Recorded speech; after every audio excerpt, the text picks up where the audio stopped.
Olá, amigos da TV Com, está entrando no ar o programa TV Com Debate Praia Grande. Antes de apresentar o nosso convidado deste bloco, quero dizer a vocês como é que vocês fazem para assistir os nossos programas todos os dias a partir das 7 horas da noite, aqui no canal 11, na TV Com, em todo o litoral de São Paulo. Mas você também pode assistir a qualquer momento. Como é que você faz isso? Acessando nosso perfil no facebook.com/TV Com Debate Praia Grande, isso mesmo. Todos os nossos programas que você assiste aqui no canal 11, às 7 horas da noite, você pode assistir também no nosso perfil no Facebook. E o que é melhor, a qualquer momento, você está vendo aqui um programa que te interessou, você quer indicar esse programa para alguém, você manda mensagem para essa pessoa assiste tranquilamente onde ela estiver, qualquer lugar do mundo, através da internet. E através do nosso perfil do Facebook também você participa do nosso programa. Como a gente está sempre avisando, quem vem aqui em nosso programa, a gente divulga, você pode mandar sua pergunta através do inbox do nosso perfil. Então você pode mandar pergunta, sugerir um entrevistado, sugerir um assunto, fazer uma crítica. Tudo isso através do inbox do nosso perfil no facebook.com/TV Com Debate Praia Grande. Nós vamos conversar hoje sobre um assunto, não vários, recursos humanos, direito do trabalho e direito civil, com o advogado e consultor Dr. Marcel Zanco Algaba Navarro. Ele vai falar tudo isso para nós. Tudo bom, Marcel? Boa noite, Antônio Carlos. Queria agradecer a possibilidade de estar aqui conversando com você, tentando passar um pouquinho do meu conhecimento para os seus ouvintes e vamos tocar o nosso barco aí. Maravilha, então. Vou te chamar de Marcel, pode me chamar de Carlão, fique à vontade, tá certo? Marcel, advogado especializado em recursos humanos, direito do trabalho e civil. Direito do trabalho e civil é até legal, recursos humanos é que eu achei a novidade, né? O que é um advogado e um consultor, que você também é consultor, sim, especializado em recursos humanos? Bem, Antônio Carlos, Carlão, né? Vamos quebrar o gelo, já nos conhecemos há bastante tempo, acho que já podemos nos tratar assim. Né? Depois de muitos anos trabalhando com recursos humanos, já sou advogado formado há muito tempo. Você se formou quando, Marcel? Me formei em 92. 92? 92, sou formado em 92. Trabalho na área de recursos humanos há aproximadamente 31 anos, 20 e poucos anos, aí 26, 27 anos formado. Percebi um anseio do mercado para a área de consultoria em recursos humanos. O porquê da consultoria em recursos humanos? Toda a relação de trabalho, ela é conhecida, porque todos a exercem, a grande maioria dos brasileiros trabalham, tem essa relação de contratação, de demissão, dos direitos que compõem toda essa relação, no seu tempo e espaço. Porém, as empresas, na grande maioria, não dão um enfoque muito grande para a área de recursos humanos. Em uma grande maioria de empresas, você tem a secretária, não desmerecendo o trabalho das secretárias, mas você tem a secretária, você tem que não são especializadas. Não são especializadas, né? Você vai ter uma auxiliar administrativa que acabam fazendo toda essa relação. E é uma relação complexa, é uma relação que, por vezes, termina de uma maneira com atrito, uma maneira com briga, uma maneira com disputa, né? Pouco amigável. Então, outro dia, conversando com uma amiga que tinha uma demanda na área trabalhista, me fez uma pergunta, eu respondi, era uma advertência que ela teria que dar num funcionário dela, e eu respondi para ela e depois, parado, pensando, eu falei assim, puxa, eu acho que é um campo interessante para se desbravar. E pouco explorado, pelo que eu noto. Explorado. Algumas consultorias focam muito no ambiente de trabalho, na disposição do mobiliário do escritório, na disposição do equipamento dentro do escritório, a luminosidade, se existe água tratada ou não, se os banheiros são adequados, se o uniforme está dentro daquilo que recomenda a lei. Porém, a consultoria prévia da contratação, a consultoria prévia de como se contratar um funcionário, quais são os direitos e deveres dessa relação? Eu acho que, pelo que você está falando, Marcel, eu acho que é o momento mais importante, porque é o primeiro contato que a empresa tem, que o profissional tem com a empresa. Quer dizer, é que nem falava minha avó, né? Pau que nasce torto, vai ficar torto. Já começar errado, o troço vai andar errado o tempo todo, é isso? Você vai contratar um funcionário. qual é o tipo de atividade que você exerce? Primeiro ponto.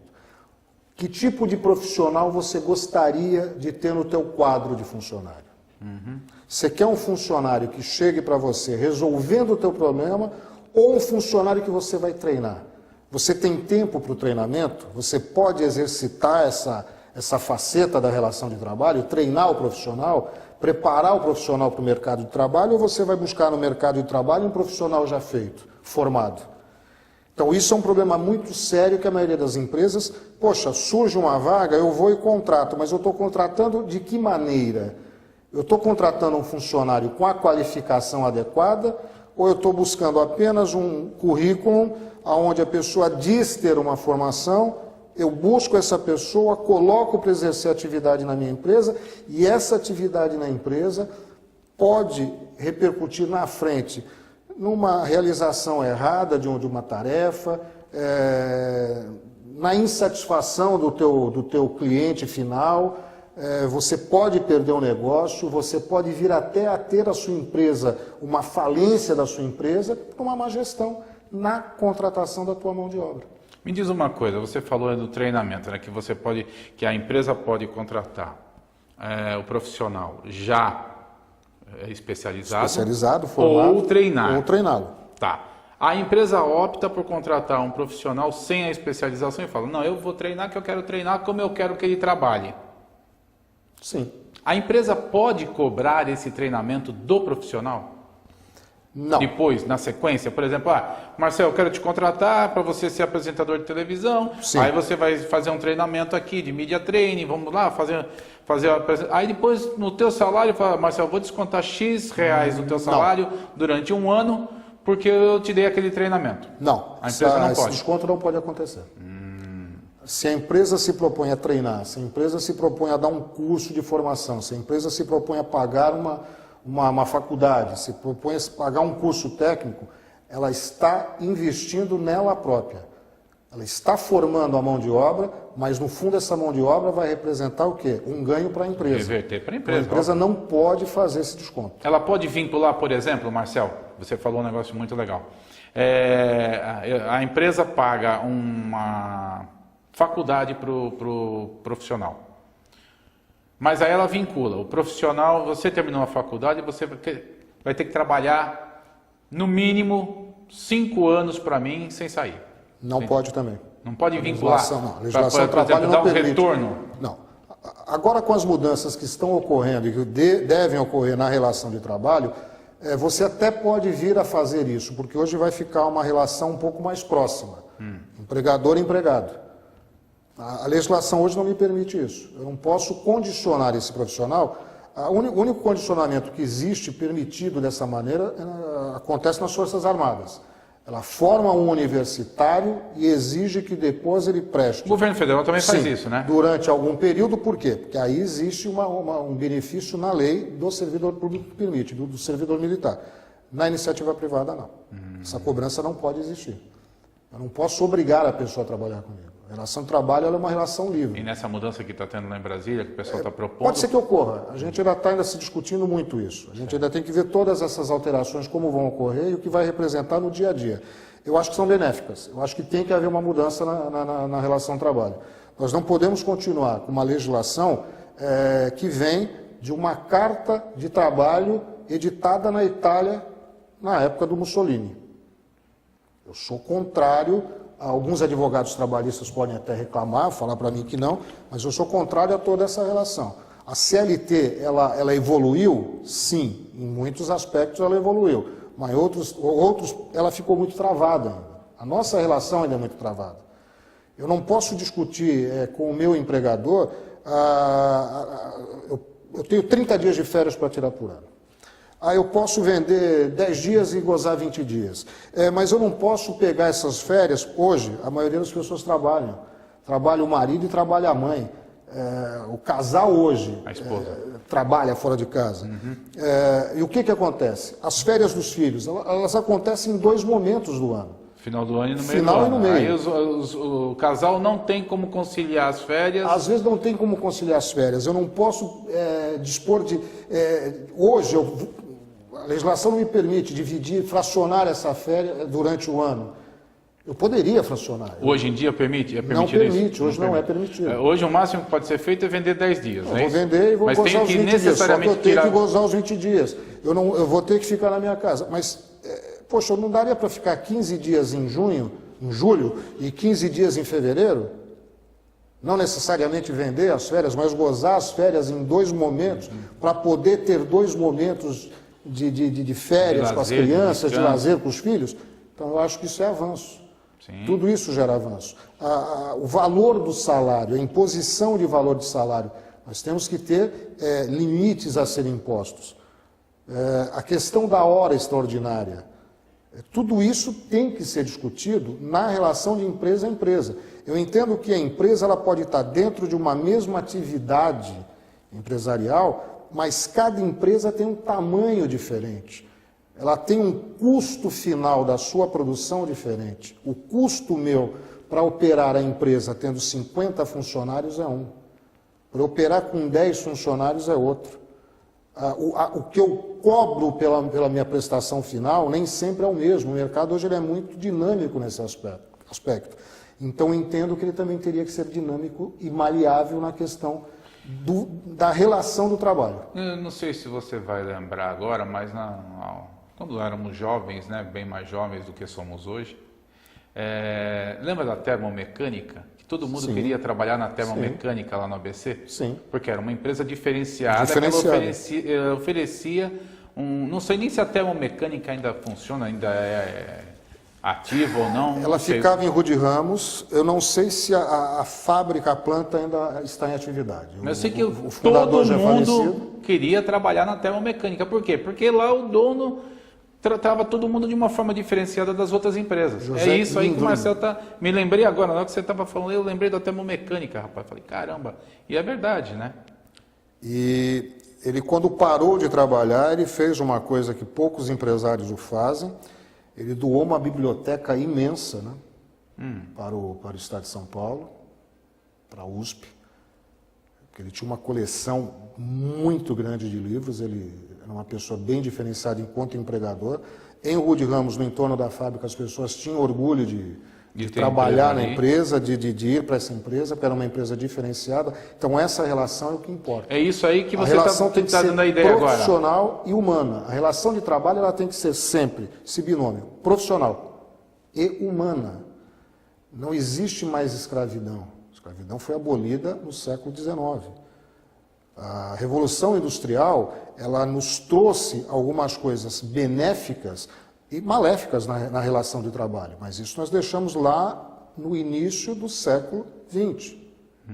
Hoje, no século XXI, nós temos que ter uma relação dinâmica, voltada para a nossa realidade atual. Eu não posso continuar.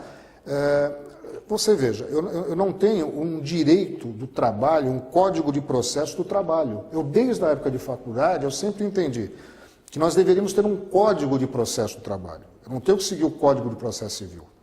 Eu não tenho que seguir aquilo que está na minha cabeça, o que eu penso, o que eu acho que está certo ou que está errado para o momento. O Ministério do Trabalho, a Justiça do Trabalho, elas teriam que ter uma inter-relação maior. Hoje não tem. Eu tenho normas regulamentadoras que são impostas e discutidas e levadas à sua eficácia pelo Ministério do Trabalho e que não são aceitas na Justiça do Trabalho. Então, o empregador... Como é que funciona? Eu vou te dar um exemplo. Há anos atrás... Ou não funciona? Há anos atrás, aboliram com aquela carteirinha de saúde que todos eram obrigados a tirar quando começavam a trabalhar, que era aquela abreugrafia, que era a chapa do pulmão. Sabia-se que aquilo era uma coisa prejudicial à saúde, a exposição do raio-x pode causar câncer. Então, um presidente que passou aí pelo país, aí, alguns anos atrás, muito combatido por alguns e defendido por outros, mas ficou já lá no passado como presidente, ele aboliu com essa bibliografia. Aí se criou um plano, uma tentativa de se modernizar, que eram os planos de prevenção de acidentes de trabalho e de medicina ocupacional dentro da empresa. As empresas foram obrigadas a fazer a contratação desse trabalho junto a engenheiros de trabalho e médicos do trabalho. Se estabeleceu que deveríamos cumprir algumas determinações legais para atestado de ocupacional na admissão do funcionário, no momento de um acidente do trabalho, no momento de um afastamento para um problema de saúde e na demissão do funcionário. Tudo bem.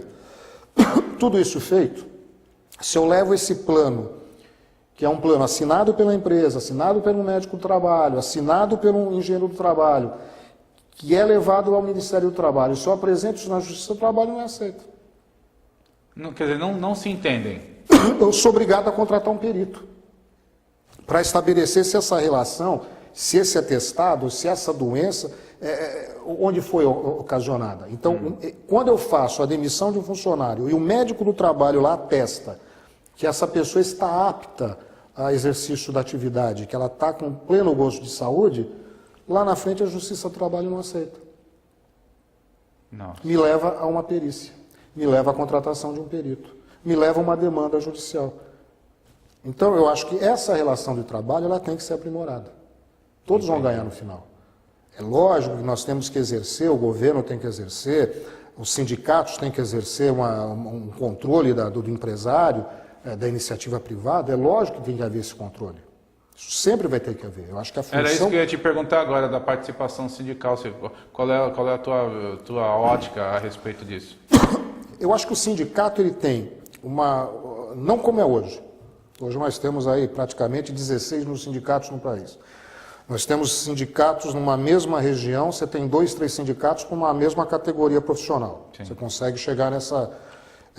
com a Constituição de 88, se abriu muito a porteira para abertura de sindicatos. E você tem sindicatos hoje que são feudos de famílias. Famílias que tem sindicato dominam... que a gente nem sabe para que serve. São famílias que dominam o sindicato, quase que são presidentes perpétuos. Eu trabalhei durante 23 anos na área de comércio exterior, ainda trabalho na área de comércio exterior. Também tenho essa atividade, também sou, além de advogado, também sou despachante aduaneiro.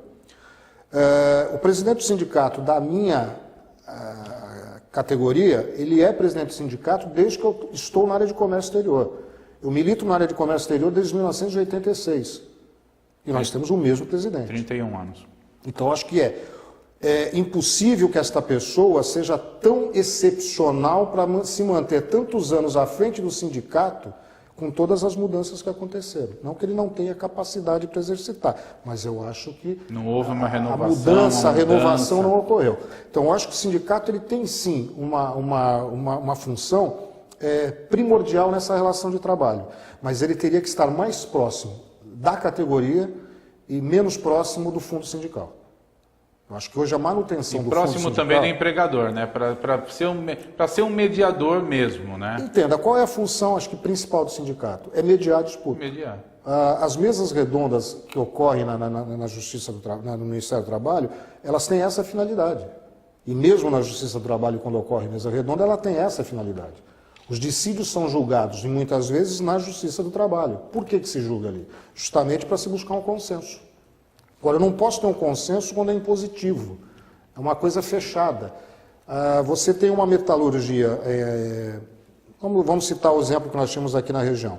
Nós tínhamos a Usiminas, que era a maior empregadora na área de siderurgia, e você tinha outras empresas dentro do polo de Cubatão e mesmo no polo da Baixada Santista, prestando a mesma atividade com o mesmo sindicato, atreladas ao mesmo sindicato.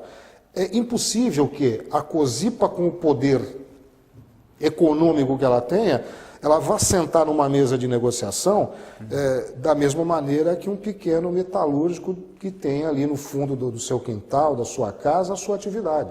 Tem 10, 15 funcionários. Tem 10 funcionários. A diferença é muito grande. Então, essa relação de trabalho ela tem que ser vista de maneira diferenciada. Claro. Jamais de uma maneira tratar única. Desigual os desiguais. Lógico. Senão... Marcelo, qual é a forma correta de se contratar um profissional? E já dentro dessa pergunta, o empregador pode delimitar o tempo de trabalho do profissional? O tempo de trabalho, sim. A relação de trabalho, ela vem na contratação de trabalho. Hoje nós temos um contrato de trabalho mais ou menos modelo básico e padrão para todo mundo. Então você tem uma jornada de trabalho estabelecida pela Constituição como limite dentro da semana. Dentro dessa jornada de trabalho, sim, o empregador ele tem a possibilidade de comum acordo com o empregado, estabelecer a jornada de trabalho dele. Você tem 44 horas de jornada semanal, você tem 42 horas de jornada semanal, você tem 40 horas de jornada semanal, você tem 36, o empregador pode trabalhar dessa maneira. Sim, desde que eu não extrapole o limite daquilo que é permitido em lei, e eu também tenho um limite de horas extras a serem trabalhadas, né, porque senão seria também a bel prazer, você pode limitar o horário do funcionário, sim. Você tem que estabelecer. Aliás, esta regra ela é básica na contratação. O contrato de trabalho ele tem que especificar local de trabalho, claro. O horário de trabalho, claro. O horário de jornada, de intervalo para refeição e o quanto você vai receber para prestar esta jornada. Sim. Isto tudo tem que estar no seu contrato. Tem que estar no contrato de... Sim.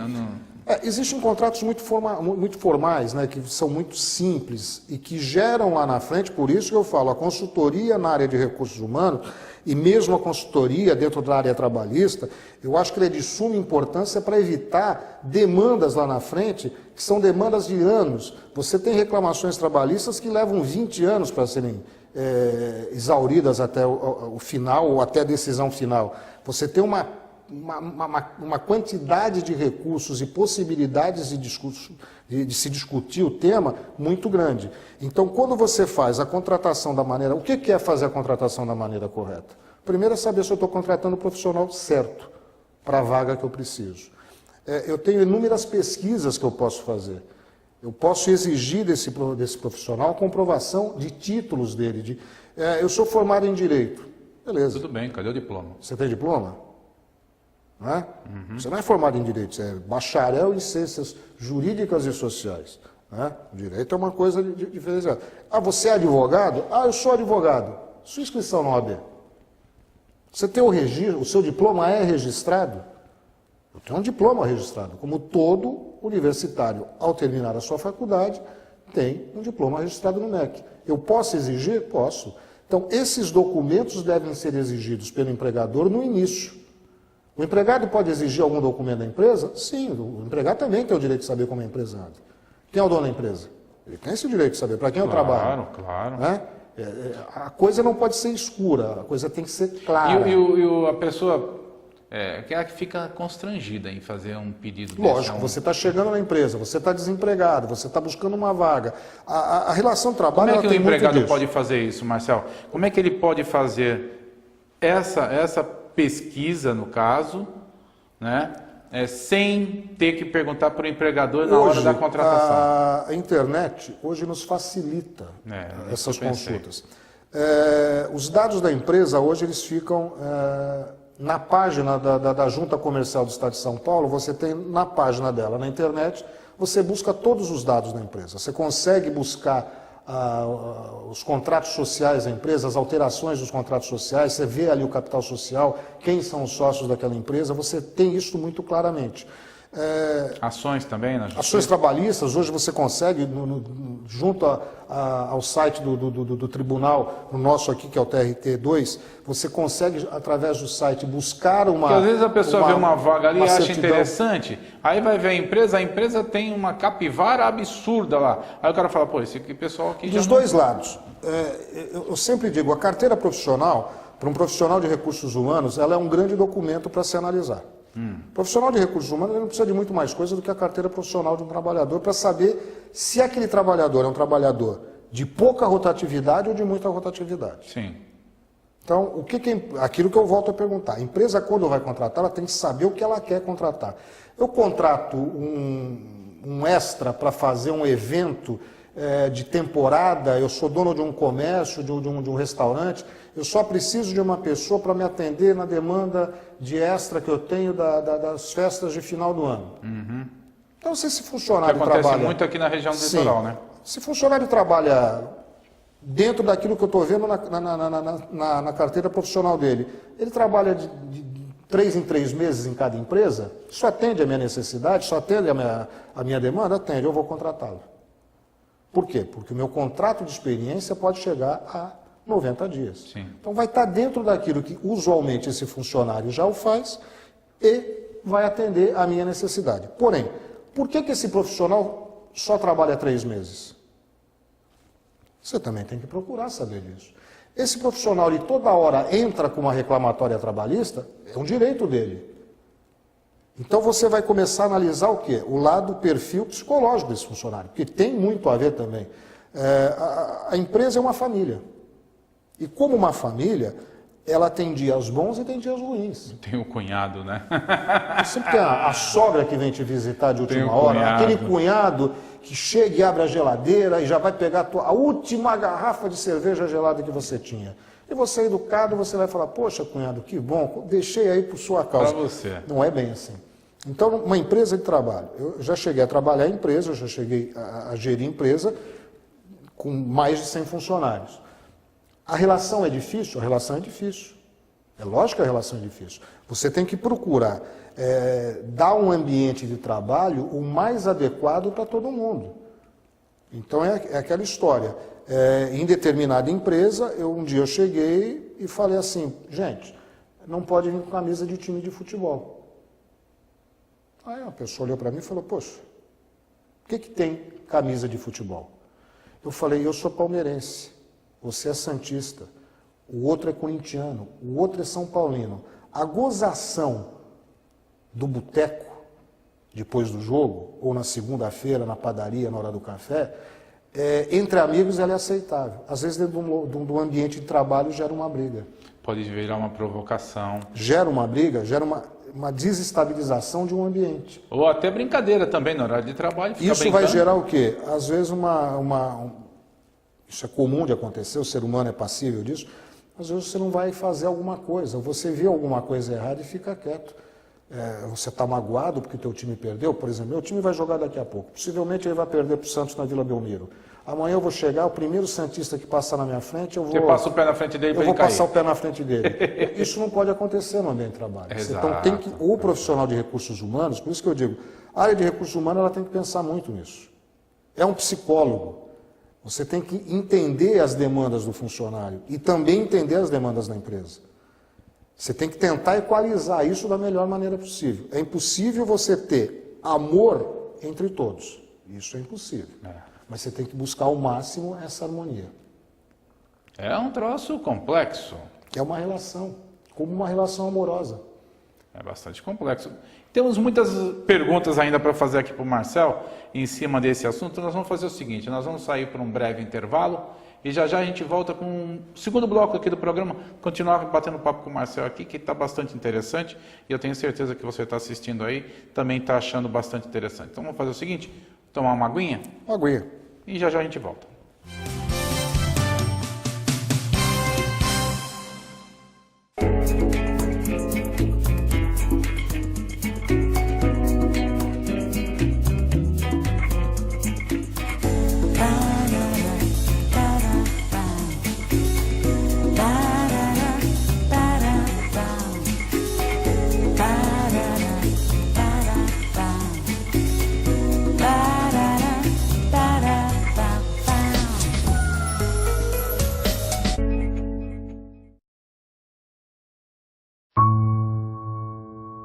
Desabafa aquilo que você tá sentindo. Parece um fraquinho assim chorando, você não é um cara forte?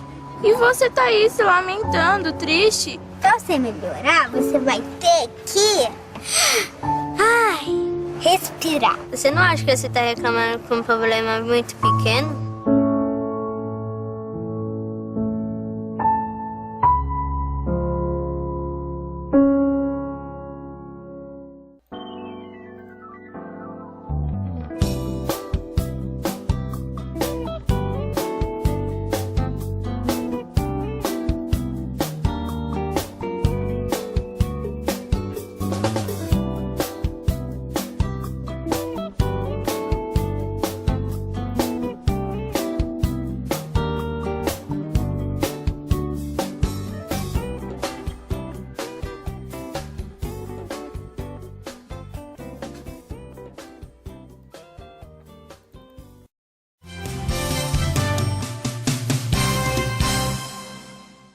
Muito bem, estamos de volta com o segundo bloco do programa de hoje, onde a gente está batendo esse papo com o advogado Dr. Marcel Zanco Algaba Navarro, que está falando justamente da consultoria.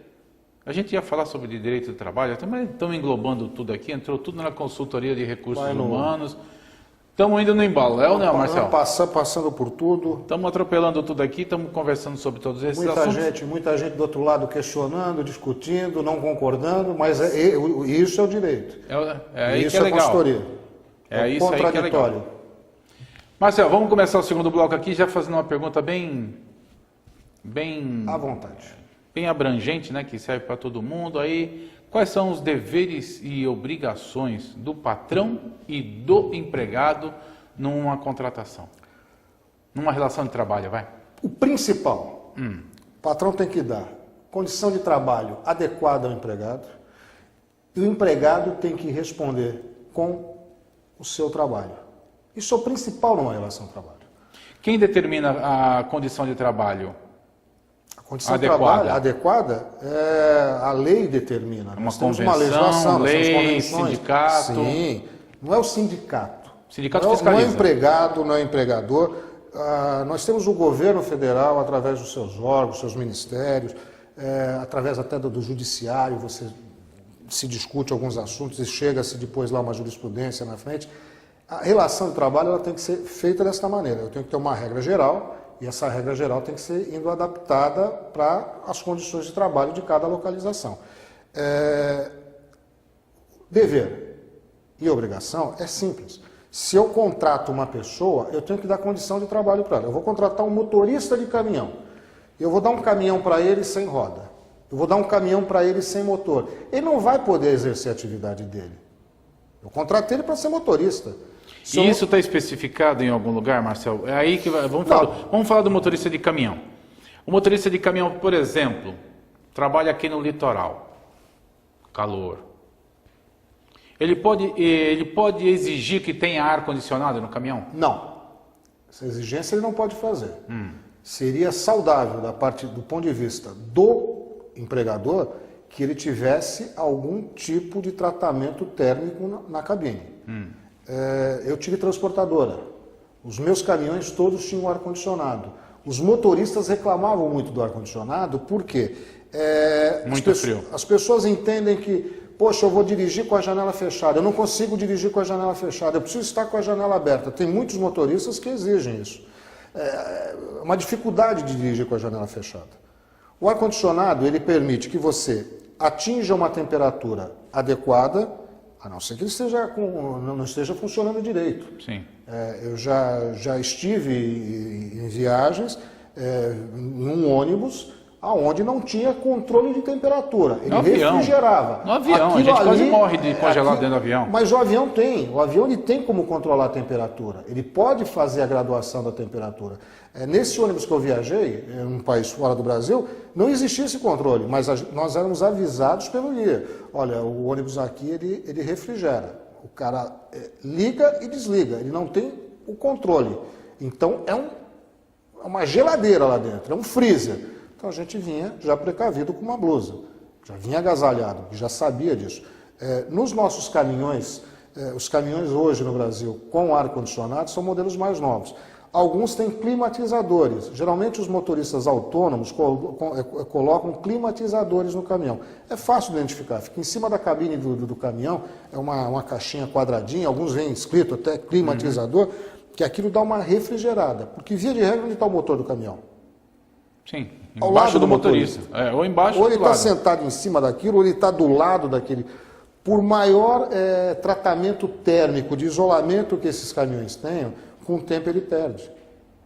E o calor é excessivo. O que acontece? Sabe por que eu perguntei isso? Porque eu lembro da época que eu era moleque, vendo aqueles caras subindo a serra de Fenemê, lembra? Às vezes com a porta aberta andando do lado. Com a porta aberta, rapaz, porque o calor era absurdo. O Fenemê é um caminhão, ainda você encontra alguns no Cais do Porto de Santos, ele é um caminhão que ele tem uma peculiaridade. Ele carrega uma carga muito grande, ele não tem velocidade. Ele não é um caminhão para viagem longa.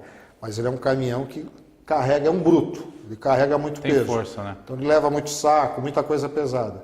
Os caminhões hoje são bem mais novos. Hoje nós estamos entrando já no Euro 4 ou Euro 5, que são normas colocadas na Europa, né, na zona do euro, para o tipo de equipamento que você pode disponibilizar. Nós já estamos chegando ao ponto dos caminhões começarem a sair com câmbio automático. Você já tem essa possibilidade, que isso agrega ao motorista também um outro conforto.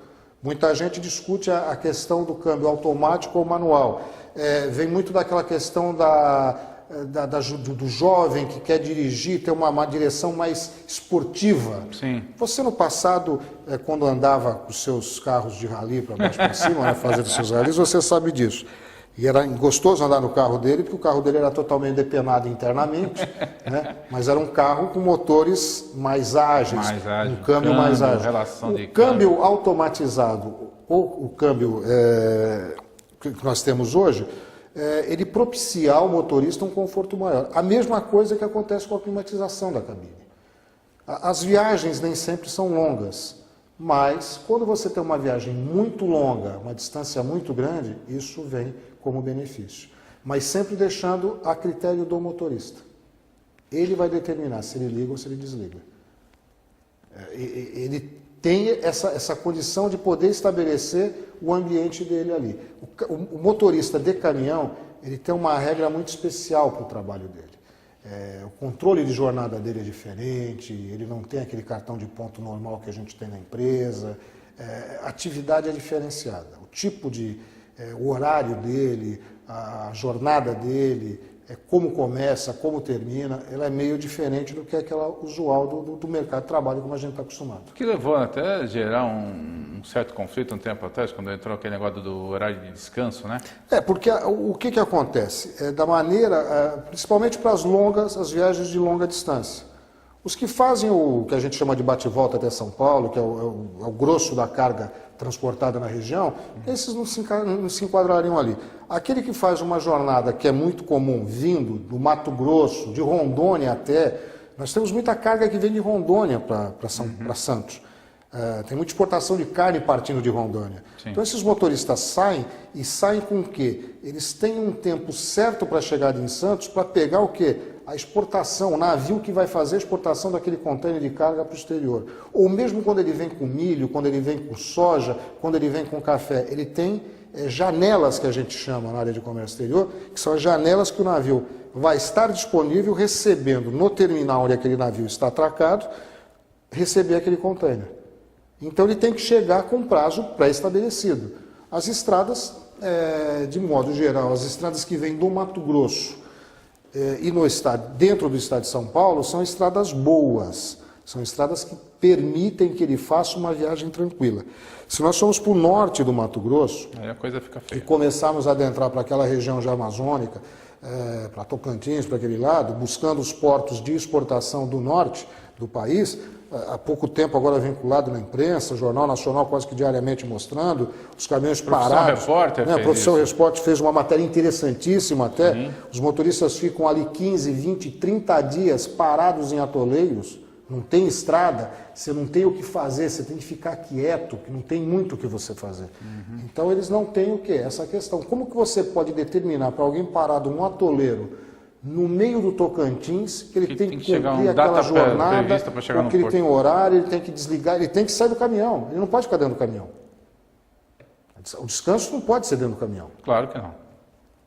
Porque o que acontece? O funcionário, se estiver dentro do equipamento de trabalho, ele está à disposição. Se ele está à disposição, isso não pode ser considerado como um descanso. Descanso ele tem que estar numa área tranquila, uma área aberta, uma área que dê condição dele... Esticando as pernas, né? Como é que fala? Esticar a perna, deitar, fazer qualquer coisa que o valha. Então, você estava falando aí agora o negócio do ar-condicionado, do câmbio automático. Isso aí mexe com a parte da insalubridade? Por exemplo, o cara dirigir um caminhão sem ar-condicionado numa cabine super quente, num verão absurdo, tendo que passar lá, sei lá quantas marchas tem um caminhão, 10, 12 marchas, sei lá. E aí? Isso aí mexe com a parte de insalubridade também? A insalubridade aí, ela teria que ser medida através de uma perícia feita. O que acontece? Não basta eu apenas falar que é insalubre, eu tenho que provar que aquilo é insalubre. Nós vivemos num país com temperaturas um tanto quanto elevadas. Sim.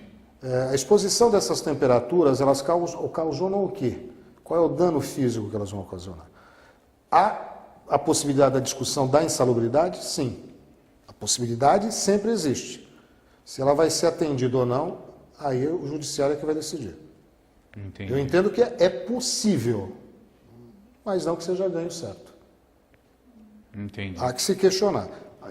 Pode haver advogados que vão discordar e achar que sim, que é possível. Na justiça nada é exato. No direito não existe nada exato. Sim, os casos são diferentes, né? Há casos e casos. Entendi. Eu tive a transportadora durante alguns anos, eu nunca tive um caso de insalubridade nessa natureza. Eu tive quando o motorista eventualmente fez um serviço de mecânico. Ele mexeu no motor do caminhão.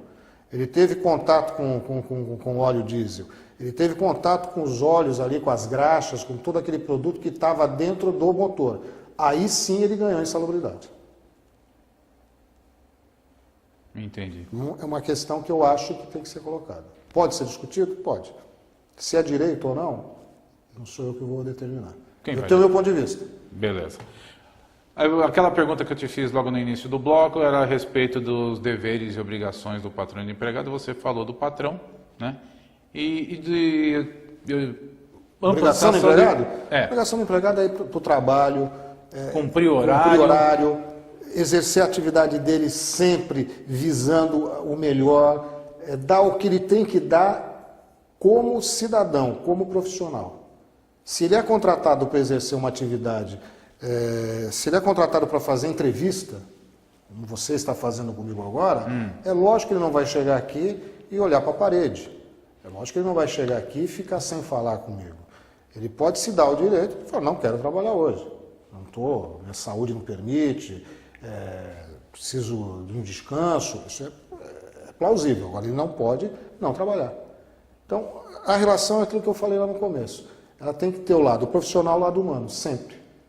É lógico que eu não posso apenas querer a contraprestação do empregador de pagar o meu salário e eu não dar no retorno o meu trabalho. A produção. A minha produção. Eu não posso ser cobrado para ser gentil, para ser educado, para ser bem-humorado. Gentil e educado não pode ser cobrado? Isso é relativo. O que é ser gentil, o que é ser educado? Se eu entro numa sala e não falo bom dia, eu sou mal educado? Não, mas a pessoa, por exemplo, que trabalha com o público, você não pode chegar e Calma. falar, pô, no trabalho gentil, com o público, educado. eu tenho que... Perguntas e respostas. A gentileza é da pessoa, é do ser humano. Cabe ao empregado... Quer dizer que eu não posso repreender, por exemplo, um funcionário meu que não é gentil com um cliente meu? Depende da função que ele faça e depende do tipo de ato. Porque eu fico louco da vida. Eu vou falar, falar de mim. Vamos lá. Eu fico doido, cara. Eu fico doido dentro das calças, que nem falava meu avô. Quando eu vou em algum lugar, eu sou maltratado. O que é ser maltratado? Qualquer pessoa que seja grossa. Porque, Marcel, você me conhece há muito tempo. Eu sou brincalhão, eu sou desse jeito que vocês veem na televisão, pessoal. Sou desse mesmo jeito, só que aí você com a câmera desligada... Hoje ele está educado. Vocês não conhecem o Carlão no dia a dia. Com a câmera desligada a gente muda um pouquinho. Mas eu sou muito espontâneo com as pessoas, eu trato todo mundo com bastante respeito, as pessoas que eu não conheço, as pessoas que eu tenho amizade, eu brinco à vontade. E eu fico doido da vida, quando eu chego num lugar, por favor, quanto custa isso? Tanto. A pessoa parece estar de mal com a vida, você entendeu? Chutou o pinico quando acordou de manhã. Então, isso aí eu fico doido da vida. Né? E o patrão não pode chegar e falar, poxa, você está tratando os clientes... Porque quando o balconista, o atendente, o caixa, trata mal um cliente, ele está falando em nome da empresa, né? O cara vai sair do supermercado e vai falar, pô, fui maltratado aqui, não volto mais nessa porcaria. Então vamos voltar lá no começo. Vamos lá. Quando você faz a contratação, o empregador ele tem que saber quem ele contrata e para que tarefa ele está contratando. Então, isso é o primeiro, quando você vai contratar. Se eu contrato uma pessoa que não tem qualificação para exercer aquela atividade, o erro é meu. O principal é meu. A relação de comércio, a relação de cliente com empresa, ela é uma relação que ela tem que sempre ser levada da seguinte maneira.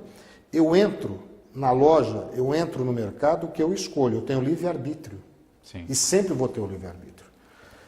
Na grande maioria das empresas você tem lá um 0800 para reclamação, na grande maioria das empresas você tem lá um fale comigo, fale conosco, contato, você tem um e-mail, você tem alguma coisa. Nos órgãos públicos você tem uma ouvidoria, onde você vai fazer um reclame. Eu trabalho muito com funcionário público federal. A minha atividade me leva a trabalhar muito com funcionário público federal. Meu filho entrou numa repartição pública ontem, haviam 4 pessoas na sala.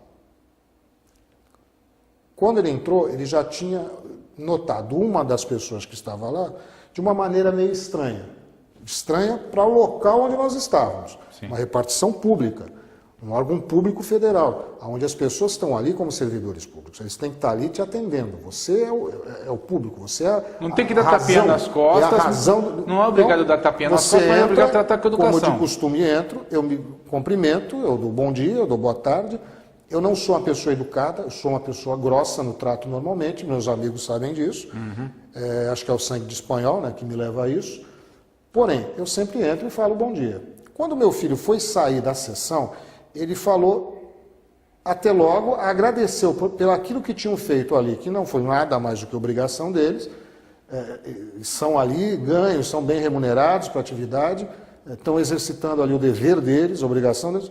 Meu filho se despediu. Esta pessoa que ele tinha mais ou menos achado não respondeu. Eu posso reclamar porque ele não me respondeu? É um direito dele. Sim. Tudo bem, ele não pode ser grosso, ele não pode chegar e me dar uma resposta atravessada, ele não pode vir para cima de mim com 2 pedras. Eu falo bom dia, não é obrigado a pessoa a responder. Sim, concordo. O cumprimento parte. Então, eu entro no escritório com 60 pessoas.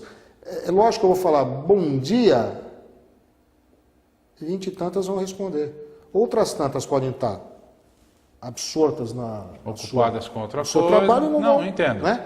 Mas o que eu posso chamar, e isso existe, a CLT me permite, existem cláusulas na CLT de advertências para o funcionário, onde eu posso cobrar dele o quê? Uma melhoria no atendimento. Agora, se eu coloquei a pessoa errada para aquela função, a culpa não é dela. Mas e se a pessoa mente para você na hora da entrevista? Você chega para mim e fala, Carlão, vou te contratar para atender o público, você trata bem o público, você é receptivo, né? Sou, Marcel. Nossa senhora, eu sou uma beleza. Contrato de experiência serve para isso, Antônio Carlos. Toda contratação, ela tem um contrato de experiência, que ele vai ao máximo de 90 dias. E se o cara no contrato de experiência, durante esses 90 dias, ele for, sabe, o cara legal, o gente boa, o funcionário do mês, aquele joinha, o tabajara. Passou os 90 dias, o cara mostra quem Mas geralmente é assim. E aí? Geralmente isso acontece. Você pode demiti-lo. Pode demitir? Pode, cara. O contrato de trabalho, ele tem essa peculiaridade. Eu posso mandar por justa causa ou sem justa causa. Isso gera até justa causa? Dependendo do tipo de... Um funcionário de condomínio, por exemplo, vai. Você tem um funcionário no condomínio que ele trata bem alguns moradores e trata mal outros moradores. Ele pode ser advertido. Ele pode ser divertido. Eu não posso exigir que ele me trate igual ele trate uma outra pessoa que ele tem amizade. Que ele tem mais amizade. Beleza. Isso eu não posso.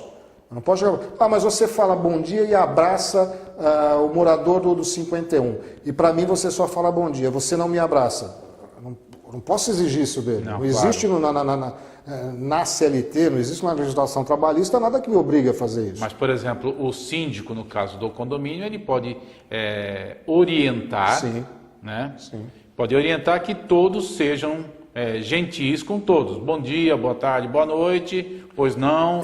Eu acho que todo mundo que tem na relação de trabalho essa atividade muito estrita com o público, muito estreita com o público, ela teria que fazer uma cartilha.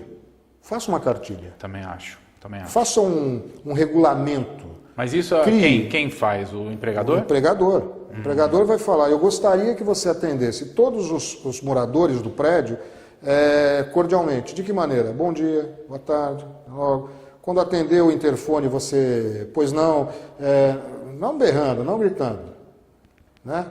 Isso acontece muito em condomínio. Acontece. A mão de obra, nesta prestação de condomínio, ela é um pouco deficitária na grande maioria. Ela carece de um treinamento. Eu digo muito isso. O garçom, quando te atende mal no restaurante, será que ele teve treinamento para atender? Será que o empregador se preocupou em perder 15 minutos do dia quando contratou essa pessoa? Perder, né? Na primeira semana de trabalho, e chamou esta pessoa, sentou com ele na sala dele e falou assim, olha, eu gostaria que você atendesse o público desta maneira, eu gostaria que você anotasse, eu gostaria que você perguntasse, demonstrasse interesse. Poderíamos fazer isso? Poderíamos estabelecer essa relação? É a melhor coisa. No condomínio onde eu moro, nós criamos depois de tantas discussões, porque se acaba discutindo sempre a mesma coisa em assembleia de condomínio. Exato.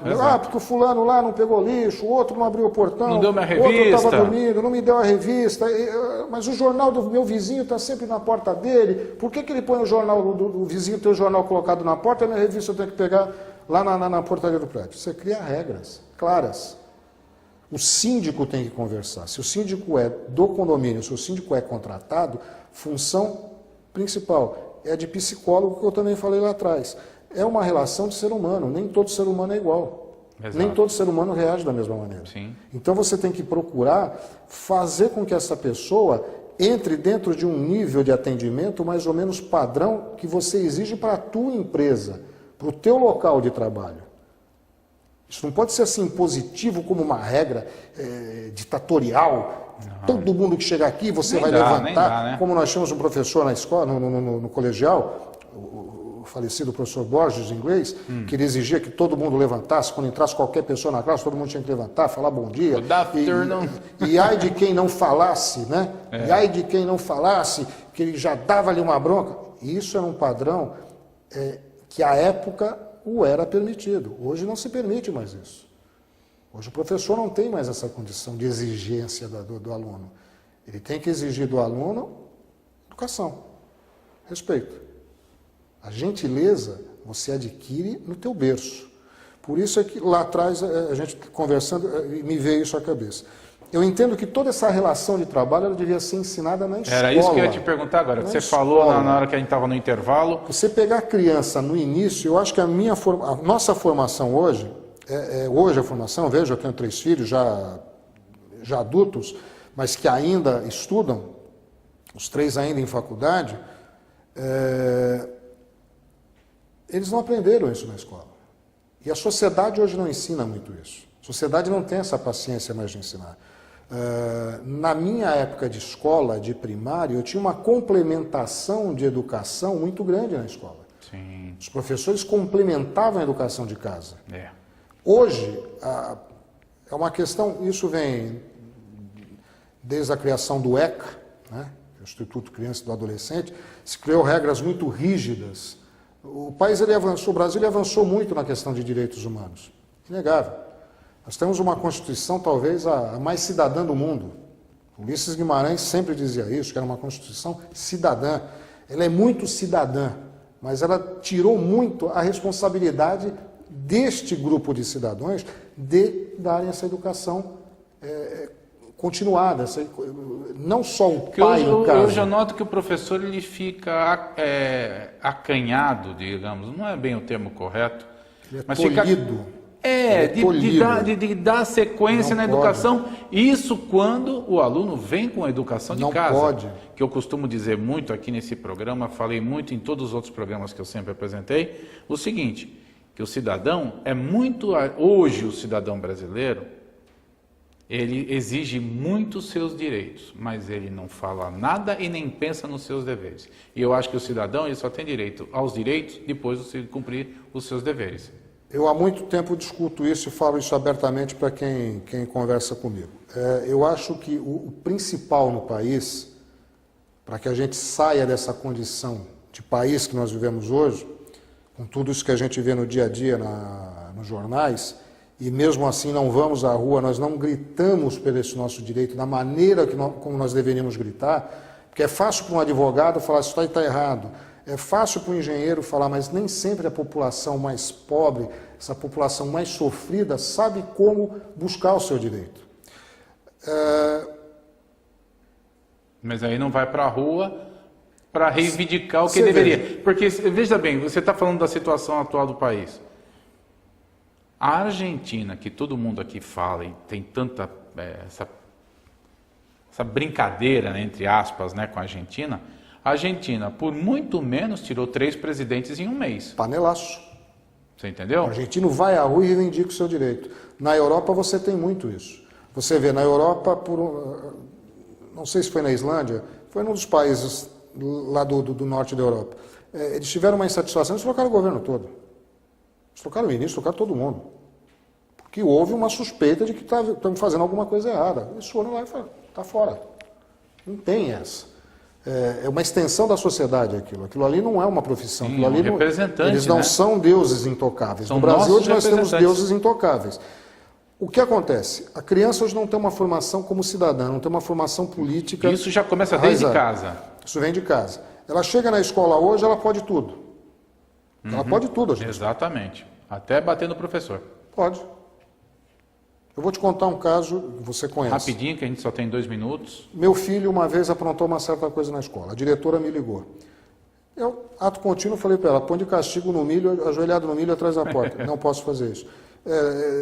Põe de castigo. Não posso fazer isso. Ela falou, eu não posso fazer nada disso. Porque você manda eu fazer, eu faço. Amanhã você vai na delegacia da queixa, eu vou responder por isso, criminalmente. E hoje em dia você não pode mais fazer isso com os seus filhos. Nem eu posso. Porque aí chega um vizinho seu e fala, nossa, o Marcel colocou o filho dele de castigo. Você vai ser, sabe, condenado até. Existe.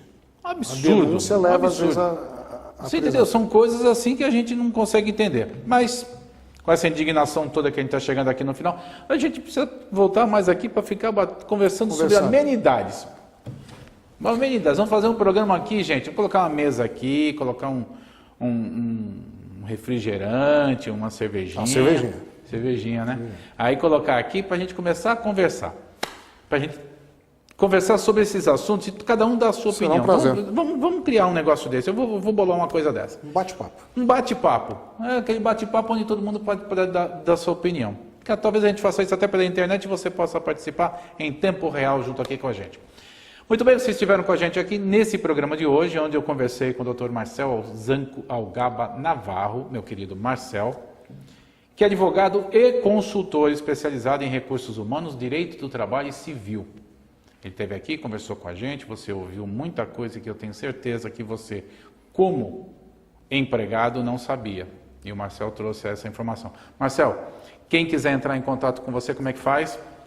Bom, eu tenho um escritório em Santos, meu escritório fica na rua Dom Pedro II, 85, conjunto 42. Está aí na tela de vocês também. Estou lá todos os dias das 8 às 18, à disposição de quem quiser me procurar. Meu telefone é 13-3216-1333. Meu e-mail é marcelzanavarro, Z de zebra, A de Arnaldo Navarro, @gmail.com. Estou aberto a consultas, quer de empregados, quer de empregadores. A gente pode aí estabelecer algum contato e, se possível, ajudar em alguma demanda.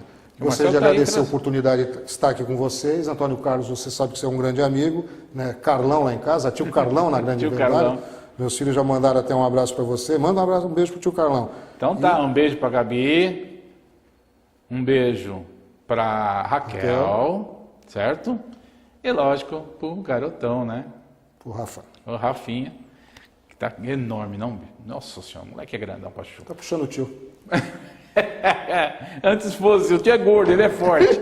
Marcel, obrigado pela tua participação aqui com a gente, tá bom? Obrigado a todos. E em breve o Marcel volta aqui para conversar com a gente, trazer mais informações. As informações dele estão todas aí na tela, vocês podem entrar em contato com o Marcel, que vão ser muito bem atendidos. Eu agradeço também a sua audiência nesse nosso programa e já aproveito para convidar que vocês estejam conosco no nosso próximo programa. Eu espero vocês. Até lá.